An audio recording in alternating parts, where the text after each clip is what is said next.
You're welcome to Business Daily on Trust TV. My name is Chamun Dabeng. Well, let's talk numbers. We're starting off with the stock market this morning.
You're welcome back, and once again, my name is Chamun Dabeng.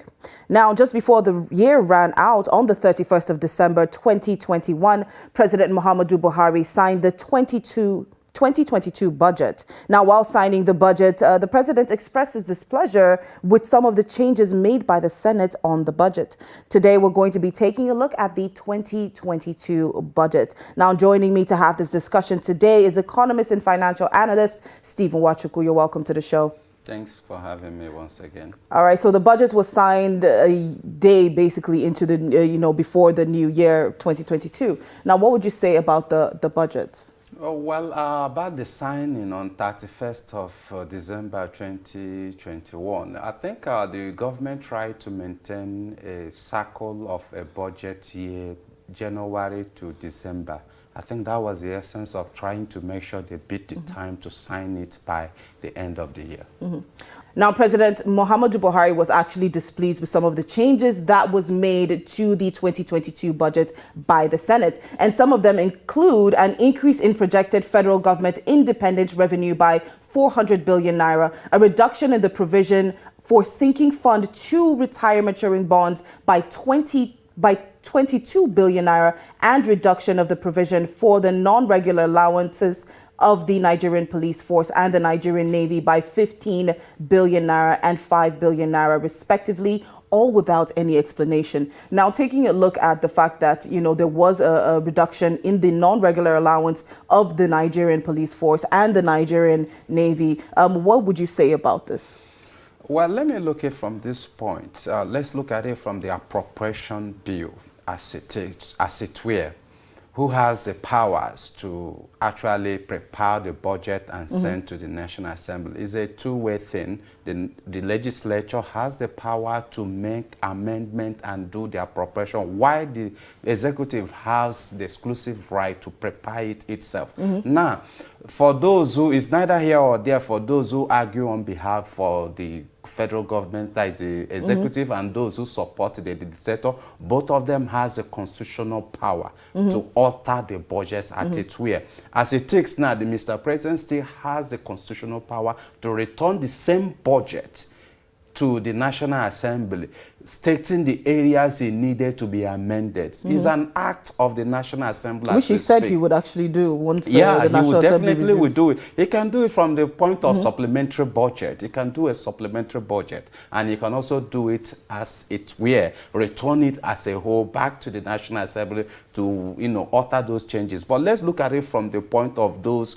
arguments, or those who say there are infractions, or there are disagreement between the executive and the legislature based on the alterations obviously seen in the appropriation bill or appropriation act. I can say that this is an election year, and the National Assembly having, you know, thinking that there is no visible executive presence in their constituencies, now thought it wise to, you know, inject some projects. And now, for those of us who think that those projects are mini projects, they are not executive projects, they are not projects that should be done or executed by the federal government. That is where I query, because federal government should not be involved in doing a project of 2 million, 5 million, 10 million. No, that's not the kind of project that federal government should be involved in. Federal government involved in a project that will impact on the lives of the people. But these legislators, from the Senate to the House of Representatives, are looking at the election coming by next year.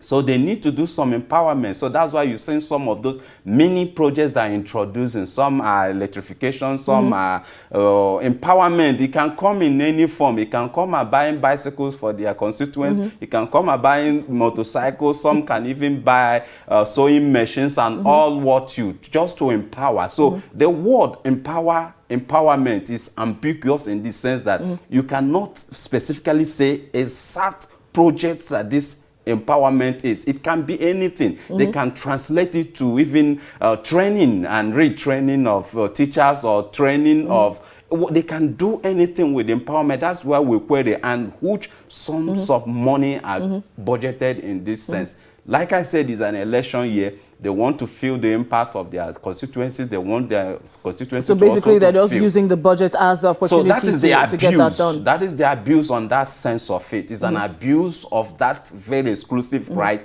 you have to alter the budget or to appropriate, which Nigeria have given to you as a legislature through the constitution. So they have actually abused it by putting up projects that cannot really impact in the lives of Nigerians. Those projects are frivolous. They don't have direct impact on Nigerians, but they are using the powers given to them to appropriate the powers given to them. That's why till today the argument has always been go to court. Go to court to determine if the National Assembly has the power to alter the budget. I know for sure that the interpretation from the judiciary will be they have the right to make laws. An appropriation bill is a part of the laws. So they have the right to make. So it's a legislator that will say no, or sorry, the judiciary that will say no, what you have in the context of the law is not this, is not that. You go and change it. So as it stands now, is a law, is an act. So it's left for the president to implement. But what we have seen in most recent years, a substantial part of that budget will not still be implemented because it's not coming from the executive. All right. So what do you think about the reason that the president had actually given to still go ahead and sign the budget, even though he himself had basically noticed some certain, should I say, discrepancies within the budget itself? Like he was not happy with the changes, the increments or the reductions that were made by the Senate. And as he said, it was done without any justification.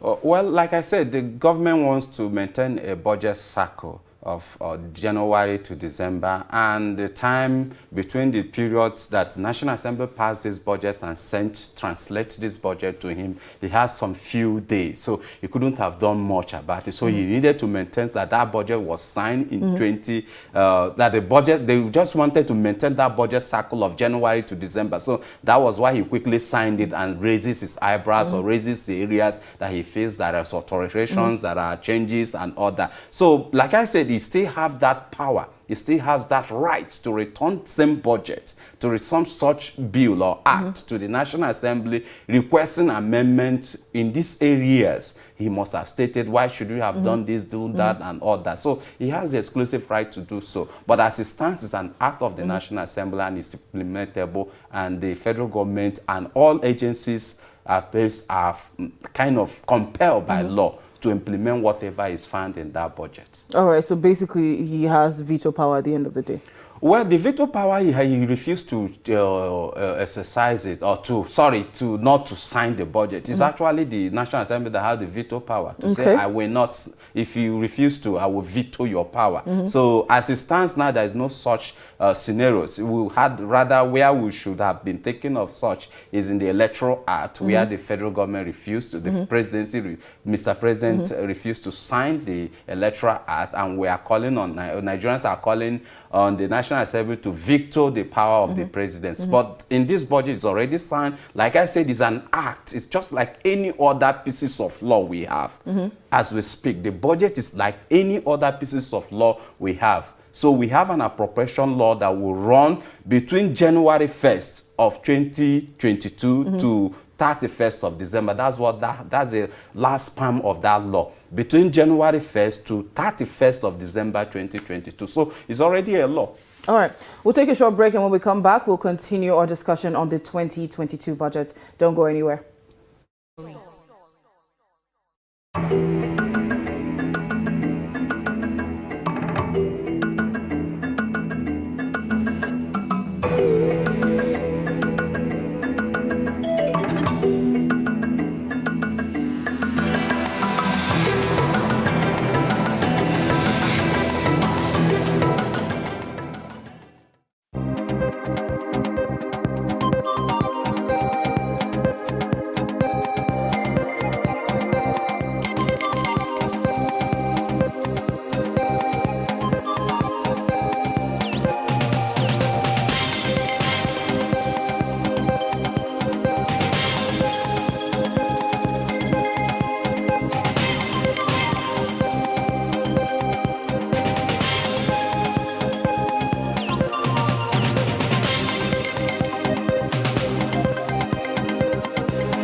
You're welcome back, and once again, my name is Chamun Dabeng, and I'm here with Steve Nwachukwu, and we're currently taking a look at the 2022 budget, which was signed on the 31st of December. So far, we've been talking about some of the changes that were made to the budget by the Senate, and of course, the president was not happy, as he said that they were made without any justification. Now, amongst some of the changes that were made was also the reduction of the provisions made for as many as 10,733 projects and the introduction of 6,576 new projects into the budget. Now, what exactly does this mean? Well, I think I'm looking at it from this point. Yes, this is what the executive projected, that they want to do so and so project, and they submitted it to the National Assembly, and the National Assembly thought otherwise, that, well, I've listened to my constituents, and this and this and that is what they needed. So they made those changes from that 10,000 projects that Mr. President or the presidency actually introduced or suggested to the National Assembly, because I'm seeing it as a suggestion. I want to do this, I want to do that. Then the National Assembly said, okay, I also needed to do some electrification or rural road or buying motorcycle or empowering my constituents. Their argument, like I keep saying, for the National Assembly is that there are no visible executive presence or visible projects in their constituents. So they felt, no, I need to touch my constituents. So that's why you saw that new introduction of over 6,000 projects. So from the point of the law and from the point of touching people's life, or also from the point, is it the kind of project that federal government are looking? One, from the point of law, they did what they think is right because they have the powers to do it. Then from the point of utilizing the resources available to the federal government, is it appropriate to be making such kind of laws that you will be buying motorcycle or buying bicycle or buying wheelbarrows for your constituency that has no impact? These are projects that should be executed or undertaken by councillors or undertaken by a local government chairman or by the state constituents, not from the federal government. That is the abuse we are looking at. So as it stands now, they have altered that budget and they have inserted what they think should touch their constituency. Like I say, speaking politically, this is a election year. 2022 and 2023 is just like election year. They feel like they need to do some empowerment program that will touch their constituencies. Is it justifiable? No. All right. So taking a look still at the budget now, when it comes to actually financing the budget, which is at 7 point something trillion right now, a huge, 17. Yeah, 17. huge trillion, pardon me, a huge part of it is going to be financed by new borrowings. Taking a look at our current debt profile, does that really make a lot of sense to, want to pile on and add on to what we already have? Right. I think the question actually, if I may rephrase it, is that you are asking why should an African country or a developing country continue to run in a circle of budget deficit. And I would support it from this point, from the economic point, because you are a developing country, you need to spend more, you need to increase the size of flow of cash and flow of money within your system. So definitely you have to budget more, you have to spend more so that there will be growth in your economy. So definitely when you spend more, you may not have the required capital, you may not have the required revenue to finance your budget. So your budget will overshoot your income. As we speak, the 2022 appropriation act or the bill, we have about 17 trillion. And while the actual revenue of federal government, projected revenue, like I said, projected revenue is about 10 trillion, meaning we're going to run a 7 trillion deficit. From the economic point of view, it's quite huge. The difference between the 17 and 10 is quite huge. You are such an optimistic government. You believe you can borrow more. But the question now is the extent of our borrowing. What is the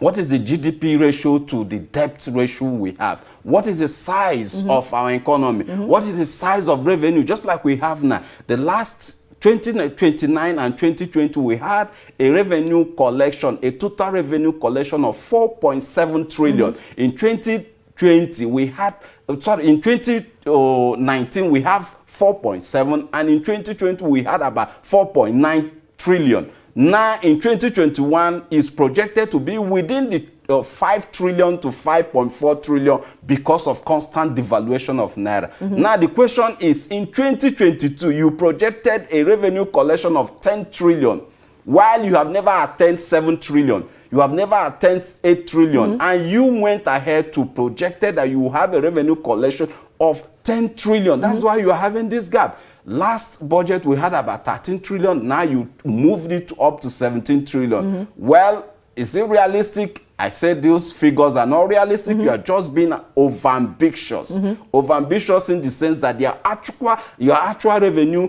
is less than 8 trillion. You can, I bet that federal government will make a very collection of 8 trillion while you are projecting to do projects of 17 trillion. That's why you continue to see that size of deficit. And the government is forced to borrow this money because they know they cannot make up with this revenue. So the question is the size of the borrowed fund already in existence. The basket of debt we have is challenging our revenue. We're actually using over 80 to 95% of our revenue to service our debt. That is where the challenge is. So that's why we call on government to shorten this very borrowing and borrowing. Because they borrow based on their projection plan. They borrow based on this budget because they already have 17 trillion budget. And the actual revenue, estimated revenue collection is 10 trillion. So they have rooms because it's an act of the National Assembly. So they will go and borrow to augment what is left in the budget, what is being seen as a shortfall in the budget. So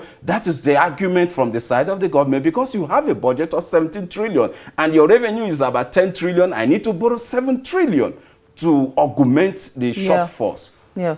All right. So now taking a look at the allocations for the budget itself, where money is being placed and where it's being reduced or where it's being removed. Now, what are your thoughts on that? I mean, we've had discussions on fuel subsidy removal, trying to create more space or more freedom for the budget itself. Do you see that really working out along the line? Such a fantastic question. That's what Nigerians should be asking this federal government. What have you been doing? You said you had a 16, 13 trillion or 10 trillion or 8 trillion budget in previous years. What is the size of implementation? You claim you are implementing the budget to over 70 to 90 or 100%. How do we feel it? What you allocated to education, for instance, Nigerians? What is the size of the impact of this very budget to the lives of Nigerians? The out-of-school children, how many? We had over 13 million out-of-school children. Since you have been budgeting for education, how many have returned to school? What is the ratio? Are we still having over 14, or are we having 7 million Nigerians or children out of school? These are the ways to check the budget. You said you have budgeted so and so 2016, 2017, 2018, 2019 for defense. How is Nigerian safer? How is the road safer? You did in the road project. How is the road safer? How many kilometers of road has been asphalted or tied or put in good use? These are the ways to check what actually is there in the budget. So this is how Nigerians interrogate. You said you have done this, you have budgeted this huge amounts, and you have implemented to this extent. What is the impact of this you've allocated? Like I mentioned in education, how many new hostels, or how many, what have you equipped our universities or tertiary educations? How have you also improved on the structures that they have? Exactly. These are the ways to feel the impact of the budget on Nigerians. The ones you have for road transport, the ones you have for housing. How many houses has been built for Nigerians? Are Nigerians more safer now? If you said you have budgeted, because as we speak, the current budget has, defense has a large sum allocation. How safer are Nigerians? You have done this, or are all these very components of your budget all in the recurrent? If they are all in the recurrent, you are doing nothing as a government. Okay. Because you should have a good percentage of this very budget in the capital expenditure. When we say capital expenditure is to, take for instance, for the Ministry of Defense, is to maybe build more divisions or build more barracks and buy more ammunition and equipment for the military to face the task ahead of them. When we are talking about that in the education, is to do projects that will touch or expand the existing schools or expand the school structures available in the schools. When we talk about it in the housing, is to build more, but not for the purpose of recurrent payment of staff salaries and other allowances as it may. All right. So you really want to see the budget being implemented in places where it's supposed to be, and it's not just you; it's Nigerians all over. Of course, yes, that really want to see these things coming to fruition. Now, also still taking a look at the budget and past trends, do you really see the government going through with what they've actually proposed? Well, for me as an economist, I see most of the budget parameters as being over ambitious, in the sense that this budget is not realistic. These budgets cannot be attained. Just like I said earlier, you have a budget of 17 trillion, while your projected revenue collection is 10 trillion. You're expected to borrow 7 trillion to fund your budget. The gap is too much. Even the parameters of the budget, you are looking at the benchmark at 57. Why are you using $57? Why the crude is selling above $70? You have an average price of $70 and you're using 57. You should use something above $60 if you are being conservative. You use something above 60, maybe 65, 62, 63. Why using 57? Now you are talking about the exchange rate. I mean, I'm talking about the parameters of the budget. The exchange rate, you put it at 410. While at your own official rate as we speak now is about 417. And the parallel market, which is the most available ones for the public, is over 550 or 560 or 70 or thereabouts. So what are these parameters to judge that you are going to implement this budget? We are looking at crude oil production. You projected at 1.88 million per barrel. You are looking at also every aspect of the parameters are suggesting that it's not implementable. Just even the aspect that you have never, the federal government have never collected a revenue up to 5 trillion. And you are projecting you get 10 trillion. From where? So that's why I said it's more like a Fuji budget. This is just being over ambitious to throw figures around. Your projected revenue, like I said, 2019, you had about 4.9. 2020, it dropped to 4.7 trillion, given to COVID-19. Then 2021, it cannot be more than 5.4 or 5.2, given the devaluation of Naira. That's why it's even projected to be up to 5 trillion, because we constantly devalued Naira. Devalued Naira in the sense that the proceeds of your sales of crude is now increased because you have devalued your naira, you're having more. So the question is, how are you going to attend to this budget? A budget of 17 trillion, by my own estimate, you cannot earn, you cannot collect up to 7 trillion. And you're projecting 10 trillion. So this is why I said you are such an ambitious government. Ambitious government that does not look at the realities. You should look at the realities. That's why you see the last administration, their budget is no more than 6 trillion. 5, 6, 4 trillion. But you came, you are throwing figures, giving Nigeria's impression you have a large budget. Yes, it's good to project. It's good to be ambitious. It's good to think that you do better than you did last year. But the reality is that what are you doing to actually increase the revenue than squeezing from Nigerians? That's exactly what this government is doing. You are rather squeezing from Nigeria than opening up your economy. The best is to open your economy so that taxes will be more than squeezing from Nigeria. The existing taxpayers, the same people you are going to. You increase your VAT from 5% to 7.5%. It's the same existing people you are taxing.